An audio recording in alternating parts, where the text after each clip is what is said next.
Ladies and gentlemen, Ethan Smith. It's senior night at the Colony, the last home basketball game for the class of 2014. As the players warm up, Brian Bravo sits at half court. He goes to most practices, but this is his first game. You guys have fun, okay? Brian is also graduating in May, and the community from the Colony High School is doing everything it can to make sure he's ready for the next step.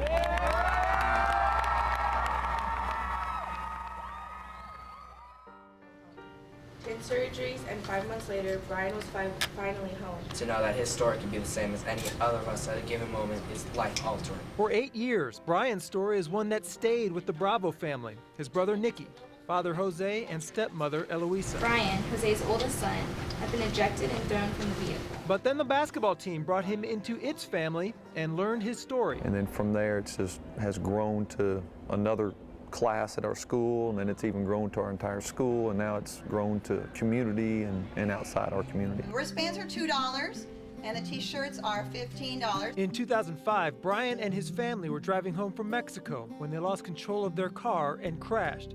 It killed Jose Bravo's wife, his brother-in-law, his daughter, and put 13-year-old Brian in a wheelchair. Jose's youngest son survived, as did his infant grandson. It's tough, to lost half of the family, but the other half survived, so we have to keep going.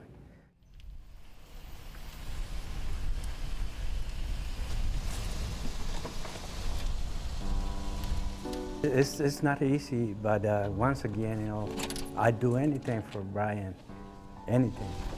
It takes Jose Bravo about 2.5 minutes to get Brian out of the car and into his wheelchair. This is my son, and he really needs me, so,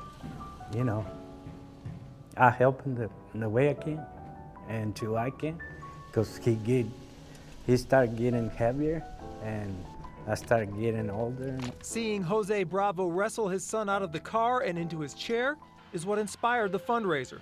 The Colony is trying to raise enough money to buy the Bravo family a wheelchair-accessible van. $2. The school is selling Bravo4Brian bracelets for $2 each. We are at $950, just from donations. That does not include concessions. I think our goal is $2,000, and I'm sure we reached that and exceeded it. The goal of the fundraiser is to raise between $15,000 and $50,000 before Brian graduates in May, because when school ends, the bus won't come to pick him up anymore, and he won't have anywhere to go during the day. Brian, take a smile. Why are you smiling so much? Good sports teams consider themselves family, and the Cougars have treated Brian like a big brother. 1, 2, 3, Coach Brian! He's just there, he's just another person, another brother to us. He's part of the team. He just always smiles when he's around us, and he always seems happy. Say Cowboys! He's always got that big smile on his face no matter what you say to him. Hey, let's go.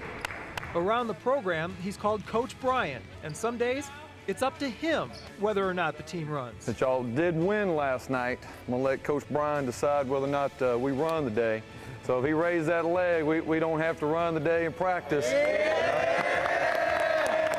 And while he won't be coaching in the playoffs because the Cougars didn't make it, this season will be unforgettable for everyone involved with this team. What's up, Brian? You hope it means something now, but at the same time, it may mean more to them later on as they start to grow as young men.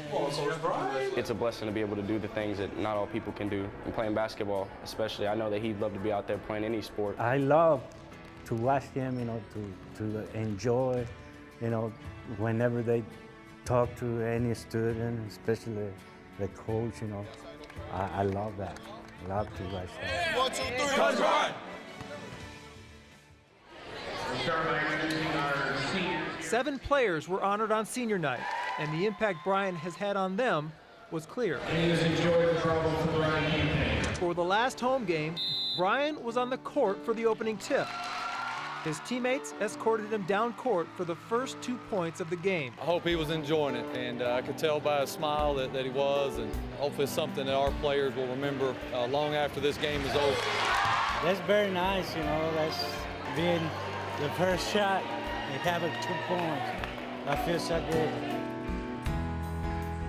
It's a tragic story, and it's still very hard on a daily basis for Jose to take care of his son. Okay. But it's meaningful and fulfilling in a way that few people can understand. To be his father, I'm so glad because I believe that if I was in that situation, he does the same for me.